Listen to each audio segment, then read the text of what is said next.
Welcome to DWBIADDA channel. Please subscribe for latest training videos. Now that we have seen all the different types of flow control devices and seen how they work in a flow, let's deploy this application and see how they work in practice. Before we deploy our applications, we'll set up breakpoints in each of our applications. To toggle a breakpoint, simply left click on any component in your flow and click on toggle breakpoint.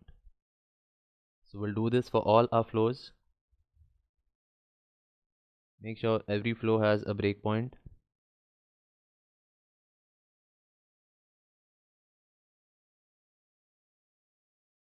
So once we have all the breakpoints set up, what we're going to do is left click and click on debug project routing.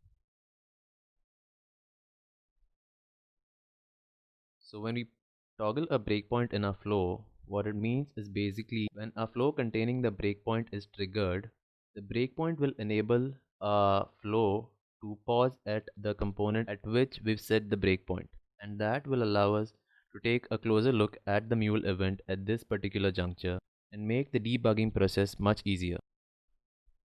Now that our application has been deployed, let's trigger each of these flows and see what output is returned. So let's open up a browser and hit the endpoint for our round robin flow. Once you've hit the endpoint, go back to Anypoint Studio and we'll see that our flow has stopped at the set payload component since we've toggled a breakpoint right here. So if we go in the mule debugger console, we can take a closer look at the structure of a mule event right here, and we can take a look at the attributes and the payload in much closer detail. So this helps in debugging our mule applications and what makes Anypoint Studio a great tool for building your applications. So let's move our event to the next component. To proceed with the flow, simply click on the next processor over here. That will take our event to the transform message component, and from the transform message component it will go to the round robin component, from where in the first call it should go to the transform message on top, as we can see here, and then to the logger, and then back to the server. And the output that we should be seeing in our browser is the full name of our payload, as we can see here. Let's proceed with the second call. A second call should return a different payload for the round robin flow. So hit it again, go back to Studio. We'll see that a message has again stopped at the set payload component. You can simply click next processor all the way, and we can see once inside the round robin component, it goes to the second transform message component in a round robin component, and then to the logger and back to the server. And the payload that is being sent out this time is different from the first payload, as we can see here. Let's hit this endpoint for the third time and see what output we get.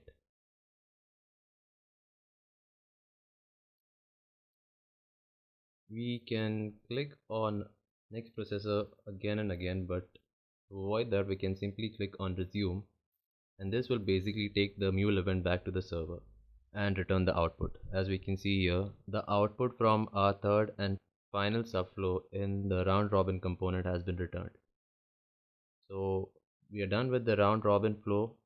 Now let's look at the first successful flow, and let's hit the endpoint for this flow. Back in the studio, we can see that our mule event has again stopped at the set payload component where we placed the breakpoint. Let's take it forward. We can see that our mule event right now contains no payload, and if we take it one step further, you can see that our payload now contains an array of 3 strings, and this is the metadata of our payload. When our first successful router, if we click next, it will try to execute the first flow, which shouldn't be able to execute. Once it throws an error, it goes to the second flow, which should again throw an error, and our first successful router will send the event to the third subflow, which contains the transform message, as we can see here. We click next, we can see that it goes to our set variable component where we will set a variable called flow number, and then outside of the first successful scope to the transform message. And in the browser we can see our output, which is a string which says the first successful flow to complete is third. So we are done with the first successful flow. Now let's take a look at the choice flow. So we'll hit the endpoint for choice flow. We'll hit the endpoint 3 times and see the different outputs we receive for each of our conditions.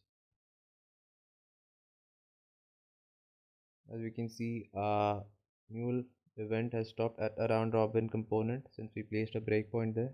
So we'll move it forward and set the variable country to America for the first instance, and to the choice router where the conditions will be evaluated and the first true condition will be executed.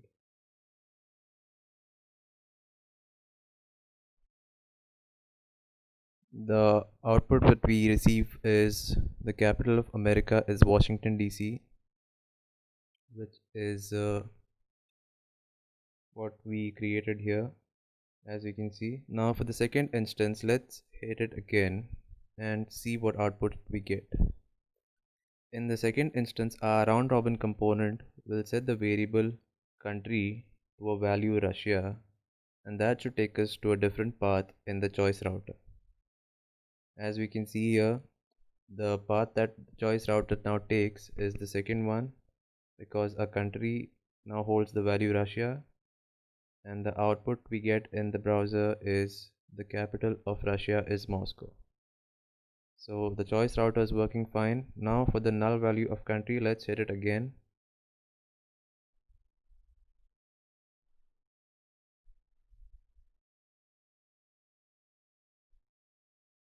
And we can see that our choice router will take the default block and then to the logger and back to the server.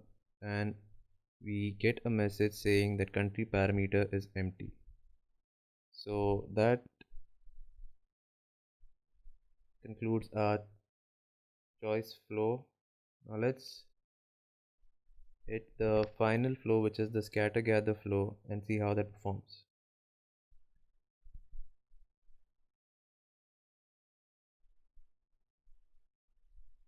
As we can see here, as we move forward, the mule message or mule event is sent simultaneously to all three set payload components, and then outside of the scatter gather back to the transform message, where it is basically an object, as I said, containing 3 different objects that we've created.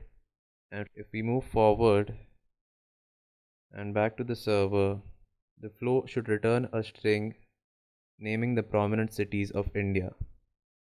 So we've looked at all the different types of flow control devices and seen how we can debug a mule flow using the mule debugger and breakpoints.